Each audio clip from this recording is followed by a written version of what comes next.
तकनीक को, खेती को हासिल करना चाहते हैं, जो बाजार हैं उसको जोड़ना चाहते हैं, ताकि और साथ ही साथ जो उपज की बीमा है उसको इसमें लागू करना चाहते हैं। पशुपालन के लिए और डेयरी फार्मिंग के लिए, दुग्ध उत्पादकों के लिए हम फायदा लाने के लिए एक नई योजना हम लाना चाहते हैं। और फुट एंड माउथ डिजीज जो है, जो कि खुरहा जिसे कहते हैं, वो उसे खत्म करना चाहते हैं, ताकि भारत जो है दुनिया का सबसे बड़ा दुग्ध उत्पादक बने। भारत अभी भी दुनिया का सबसे बड़ा दुग्ध उत्पादक है, लेकिन अगर बात की जाए जो जानवर हैं उनके मुकाबले हमारी उत्पादकता थोड़ी कम है।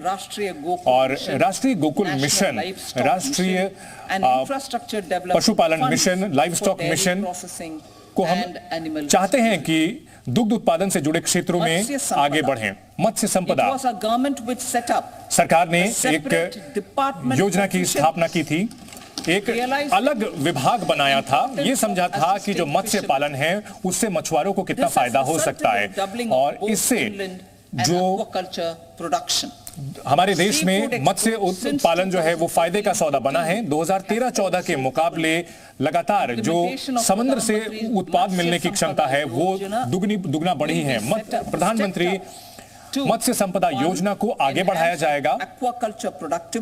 हम चाहते हैं कि जल क्षेत्र से जुड़े हुए जो गतिविधियां हैं वो आगे बढ़े, वो 3 से 5 टन प्रति हेक्टेयर बढ़े। पहले ये 3 टन प्रति हेक्टेयर है, उसे बढ़ाएं। साथ ही साथ 1 लाख करोड़ रुपए का निर्यात हम करने में कामयाब हों, और 5 लाख से ज्यादा रोजगार के मौके हम निकट भविष्य में बना सकें। 5 समेकित एक्वा पार्क हम बनाए जाएंगे, जल से जुड़े हुए पार्क बनाए जाएंगे, बहुत जल्दी इनकी स्थापना की जाएगी। लखपति दीदी योजना, 83 लाख सेल्फ हेल्प ग्रुप यानी स्व सहायता समूह with 9 crore women बनाए गए हैं। इनसे 9 करोड़ महिलाएं जुड़ी हुई हैं, और इसकी वजह से जो ग्रामीण इलाके हैं वहां का सामाजिक आधार पूरी तरह से परिवर्तन हो रहा है। वो लोग आत्मनिर्भर हो रहे हैं। माननीय स्पीकर महोदय, उनकी जो सफलता है उससे 1 करोड़ महिलाओं को मदद मिली है, और वो लोग लखपति दीदी बनने में कामयाब रही हैं। They are an inspiration to others. और वो लोग दूसरों के लिए प्रेरणा है। उनकी जो क्षमताएं हैं वो बहुत शानदार हैं, और हम उनकी उपलब्धियों को का सम्मान करना चाहते हैं, और हमने इसके लिए लक्ष्य बढ़ाने का फैसला किया है। लखपति दीदी की जो योजना है वो 2 करोड़ से बढ़ाकर हम इसे 3 करोड़ ले जाने का लक्ष्य रख रहे हैं। लखपति दीदी योजना में 3 करोड़ महिलाओं को शामिल करने का लक्ष्य है। तकनीक के आधार पर जो बदलाव है, नए जमाने की जो तकनीक है और जो डेटा है, इससे लोगों की जिंदगी और कारोबार में बदलाव आ रहा है। इससे नई आर्थिक जो मौके हैं वो भी बन रहे हैं, और इससे उच्च स्तरीय सेवाएं भी लोगों को मिल रही हैं, और ये सब कुछ बहुत ही किफायती दर पर हो रहा है। और ऐसे लोगों को जो कि समाज के निचले तबके पर हैं उनको भी फायदा मिल रहा है। आर्थिक स्तर पर जो नीचे हैं उनको भी फायदा हो रहा है, और वैश्विक स्तर पर हम जो है आगे बढ़ रहे हैं। और हम नया नवाचार यानी नए तरीके से तकनीक का इस्तेमाल करते हुए हम आगे बढ़ रहे हैं। रिसर्च और नवाचार बहुत तेजी से आगे बढ़ रहा है, और इससे विकास और रोजगार के मौके बन रहे हैं। प्रधानमंत्री लाल बहादुर शास्त्री ने जय जवान जय किसान का नारा दिया था। प्रधानमंत्री वाजपेयी ने जय जवान जय किसान और जय विज्ञान का नारा दिया था। और प्रधानमंत्री नरेंद्र मोदी ने इसे और एक आगे बढ़ाया है। जय जवान जय किसान जय विज्ञान और जय अनुसंधान प्रधानमंत्री नरेंद्र मोदी ने उसमें जोड़ा है। और अगर इनोवेशन यानी नवाचार की बात की जाए तो वो आधार है विकास का। हमारे जो युवा हैं वो तकनीक के क्षेत्र में बहुत ही अग्रणी हैं। हमारे युवा जो तकनीक में माहिर हैं उनके लिए एक स्वर्णिम काल होगा, क्योंकि 1 लाख करोड़ रुपए की एक राशि वो स्थापित की जाएगी। इंटरेस्ट फ्री लोन, इसमें 50 साल का ब्याज मुक्त ऋण दिया जाएगा, और इसके जरिए जो है लंबे समय के लिए उन्हें वित्त उपलब्ध कराया जाएगा, फाइनेंस उपलब्ध कराया जाएगा। ये जो राशि होगी ये लंबे समय के लिए उनको फंड उपलब्ध कराएगी, और उनको दोबारा भी फंड उपलब्ध कराया जाएगा। इसमें बहुत कम या फिर बिल्कुल ही शून्य ब्याज दर के जरिए होगा और इसके जरिए जो निजी क्षेत्र है उसको आगे बढ़ने में मदद मिलेगी और आने वाले दिनों में उदयमान अवसर बनेंगे उनके लिए। हम चाहते हैं कि हमारे युवाओं की ताकत को तकनीक से जोड़ा जाए, एक नई स्कीम की स्थापना की जाएगी। For defense purposes, हम रक्षा के क्षेत्र में तकनीक को बेहतर करना चाहते हैं और आत्मनिर्भर भारत की ओर बढ़ना चाहते हैं। अगर हम आधारभूत ढांचे के बेहतर की बात की जाए तो हम कैपिटल एक्सपेंडिचर यानी पूंजीगत व्यय को हमने पिछले 4 साल में 3 गुना किया है और इसकी वजह से बहुत ज्यादा फायदा हुआ है अर्थव्यवस्था में और इससे बहुत ज्यादा रोजगार के मौके बने हैं। और अगले साल के लिए अगर आवंटन की बात की जाए तो हम इसे और बढ़ा रहे हैं और 11.1% हम बढ़ा रहे हैं पूंजीगत व्यय यानी कैपिटल एक्सपेंडिचर को, यानी 11,11,000 करोड़ 111 करोड़ से ज्यादा बढ़ाया जा रहा है। ये 3.4% of our GDP. ये हमारी अर्थव्यवस्था का 3.4% होगा। रेलवे की अगर बात की जाए तो 3 रेलवे के जो कॉरिडोर प्रोग्राम हैं उनको 3 कॉरिडोर प्रोग्राम को लागू किया जाएगा। इसमें ऊर्जा, सीमेंट और कॉरिडोर को जोड़ा जाएगा, पोर्ट कॉरिडोर को भी जोड़ा जाएगा, इसके अलावा हाई डेंसिटी ट्रैफिक कॉरिडोर को भी जोड़ा जाएगा। इन सबको पीएम गति शक्ति योजना के तहत आगे बढ़ाया जाएगा ताकि बहुउद्देशीय बहुआयामी जो है कनेक्टिविटी यानी संपर्क बढ़ सके। इससे लागत घटेगी और ट्रैफिक भी कम होगा और जहां पर बहुत ज्यादा ट्रैफिक होता है उन कॉरिडोर्स में जो हमें जो स्पीड है वो बढ़ाने को मौके मिलेंगे और साथ ही साथ जो यात्री हैं उनकी सुरक्षा भी बेहतर हो पाएगी और जो कंजेशन यानी ट्रैफिक ज्यादा है वो कम होगा। इन तीनों योजनाओं को बिल्कुल हमारी अर्थव्यवस्था को बहुत तेजी से बढ़ाएंगे और जो लागत का हमारा खर्च है वो काफी कम होगा। 40,000 नॉर्मल रेल बोगीज 40,000 सामान्य रेल बोगियों को बदला जाएगा, वंदे भारत के स्तर पर ले जाया जाएगा।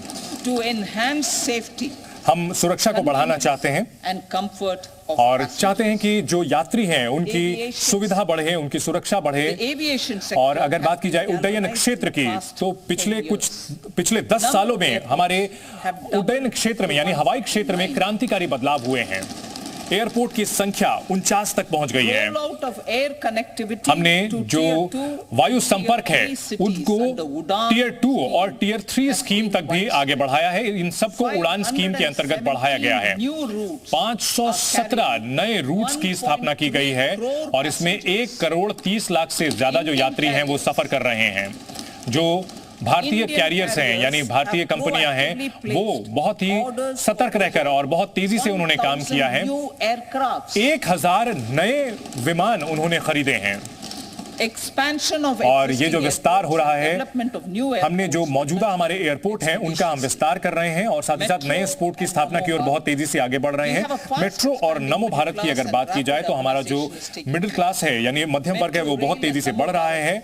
मेट्रो रेल और नमो भारत जो है वो इसमें बहुत अहम भूमिका निभा सकते हैं और इस पूरी योजना को हम आगे बढ़ाएंगे और खासतौर पर जो मास पर ग्रीन एनर्जी लोगों को हम परिवहन के क्षेत्र में आगे बढ़ा रहे हैं। इसके अलावा ऊर्जा के क्षेत्र में हम कार्बन को जीरो एनर्जी की ओर आगे बढ़ना चाहते हैं। हम चाहते हैं कि ऊर्जा के क्षेत्र में हम आत्मनिर्भर बने और चाहते हैं कि ऊर्जा हासिल करने के जो गैर परंपरागत तरीके हैं उसके जरिए 1 गीगावाट से ज्यादा हम ऊर्जा हासिल कर सके।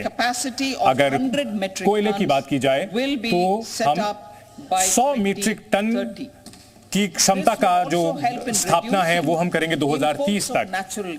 अगर हम बात की जाए नेचुरल गैस के आयात और अमोनिया की बात करें तो हमने कंप्रेस्ड बायोगैस की का जो मिश्रण है वो सुनिश्चित किया है। हम चाहते हैं कि चाहे घरेलू मौका हो या फिर जो परिवहन के लिए इस्तेमाल है वो ठीक से किया जा सके। हम चाहते हैं कि जो बायोमास है वो सही तरीके से हासिल कर सके, उसके लिए हम मदद करेंगे। इलेक्ट्रिक व्हीकल अगर हम इलेक्ट्रिक व्हीकल के लिए इकोसिस्टम बनाने की ओर आगे हम बढ़ रहे हैं, हम चाहते हैं कि ई व्हीकल यानी इलेक्ट्रिक व्हीकल का जो माहौल है वो बढ़ाएं ताकि उनका उत्पादन और चार्जिंग करने की जो सुविधाएं वो बेहतर हो सके। ई बसेस की ज्यादा से ज्यादा सुविधा हो, इसको हम सार्वजनिक परिवहन से जोड़ना चाहते हैं और हम चाहते हैं कि इसके लिए पेमेंट सिक्योरिटी हो। For promoting green growth, हम चाहते हैं कि हर एक तरीके से विकास करें और इसके लिए हमने बायो मैन्युफैक्चरिंग और बायो फाउंड्री की स्थापना करेंगे और इसके जरिए जो पर्यावरण की हित में जो कदम है वो हम उठा सकेंगे। बायोडिग्रेडेबल पॉलीमर की स्थापना हो सकेगी जो कि जैविक तरीके से खुद ब खुद नष्ट हो जाएगा और बायोप्लास्टिक और इससे जुड़े हुए दूसरे उत्पाद बन सकेंगे। ये जो योजना है इससे निश्चित तौर पर आज के दौर में जो लोग उत्पादों का इस्तेमाल कर रहे हैं इसमें क्रांतिकारी बदलाव आएगा, बिल्कुल ही नए नियम आ जाएंगे। हम ब्लू अर्थव्यवस्था 2.0 की ओर आगे बढ़ रहे हैं। हम एक स्कीम लाना चाहते हैं। हम चाहते हैं कि जो तटीय क्षेत्र हैं वो तरक्की करें, हमारे जो समंदर से जुड़े हुए लोग हैं उनको फायदा हो, इसके लिए एक स्कीम लॉन्च की जाएगी। जो भी पर्यटन केंद्र हैं उनका विस्तृत विकास हो सके ये सुनिश्चित करेंगे। G20 का की हमने अध्यक्षता बहुत सही तरीके से की और इसकी 60 जगह यहां पर अध्यक्षता की गई और इससे जो विविधता थी ये पूरी दुनिया के सामने भारत की विविधता आई और भारत के जो आकर्षक क्षेत्र हैं वो दुनिया की नजर में आए और इससे पर्यटन को फायदा होगा। हमारा जो मध्यम वर्ग है और हमारा जो मिडिल क्लास है, हमारा जो मध्यम वर्ग है वो खूब घूमना चाहता है और हम जो इसके साथ साथ धार्मिक पर्यटन को भी जोड़ना चाहते हैं क्योंकि इसमें बहुत ही विकास की संभावनाएं हैं जिससे स्थानीय स्तर पर उद्यमों को फायदा मिलेगा। जो राज्य हैं उनको हम प्रोत्साहित करेंगे। हम चाहते हैं कि जो उनके जो राज्य हैं उनके पास जो आकर्षक पर्यटन केंद्र हैं उनकी वैश्विक स्तर पर ब्रांडिंग की जाए। हम इसके लिए एक रूपरेखा तैयार करेंगे।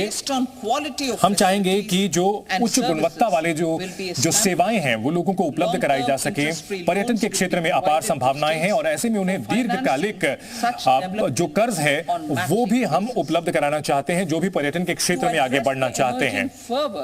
और हम अगर अपने घरेलू पर्यटन की बात की जाए तो माननीय स्पीकर महोदय हम बताना चाहेंगे कि जो हमारे बंदरगाह हैं उनके साथ संपर्क बढ़ाना चाहते हैं और साथ ही साथ जो हमारा पर्यटन का जो इंफ्रास्ट्रक्चर है, आधारभूत ढांचा है उसको बढ़ाना चाहते हैं। इसमें हम लक्षद्वीप जो हमारे तटीय क्षेत्र हैं जैसे लक्षद्वीप उनको भी हम जोड़ना चाहते हैं। इससे हमें रोजगार के मौके बढ़ाने में भी मदद मिलेगी, हम निवेश भी बढ़ाने में हमें फायदा मिलेगा। अगर हम FDI की बात की जाए $596 बिलियन इसमें बड़े पैमाने पर बढ़ा है और एक स्वर्णिम क्षेत्र शुरू हुआ है FDI में और 2005 से 14 तक में ये उतना अच्छा नहीं था लेकिन हम इसको और आगे बढ़ाना चाहते हैं और हम चाहते हैं कि जो द्विपक्षीय समझौते हैं हमारे विदेशी सहयोगियों के साथ तो हम ये चाहते हैं कि FDI का मतलब फॉरेन डेवलपमेंट ही नहीं, फर्स्ट डेवलपमेंट इंडिया भी है। हम चाहते हैं कि विकसित भारत के लिए राज्यों में भी सुधार किया जाए। हम ये चाहते हैं कि कई कदम उठाए जाएं राज्यों में ताकि जो हमारी सोच है विकसित भारत की उसको सही तरीके से अमल में लाया जा सके। 75,000 करोड़ रुपए का हम आवंटन करेंगे।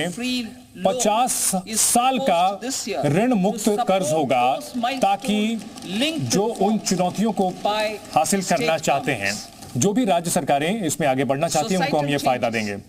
अगर सामाजिक बदलाव की बात करें तो हम एक उच्च स्तरीय कमेटी का गठन करेंगे ताकि जो चुनौतियां हमारे सामने आ रही हैं, जो तेजी से बढ़ती आबादी की जो चुनौतियां हैं और जो जनसांख्यिकी बदलाव हो रहा है यानी डेमोग्राफिक चेंज हो रहा है उसको निपटने के लिए कमेटी बनाएंगे। हमारी जो कमेटी है वो व्यापक तरीके से इन चुनौतियों का सामना कर पाएगी ताकि हम विकसित भारत के लक्ष्य को हासिल कर सकें। अमृतकाल को कर्तव्य काल के तौर पर हमारी सरकार इस बात को लेकर समर्पित है कि अर्थव्यवस्था आगे बढ़े, तेजी से विकास हो और साथ ही साथ जो लोगों के लिए अपनी संभावनाओं को अच्छे तरीके से अमल में ला सके, उनका इस्तेमाल कर सके, उनकी आकांक्षाओं को पूरा कर सके। हमारे देश के गणतंत्र के 75वें साल में हमने ये प्रधानमंत्री ने कहा था कि हम राष्ट्रीय विकास के लिए समर्पित हैं। हम चाहते हैं कि लोग नई आकांक्षाएं करें, नए लक्ष्य हासिल करें और भारत आगे नई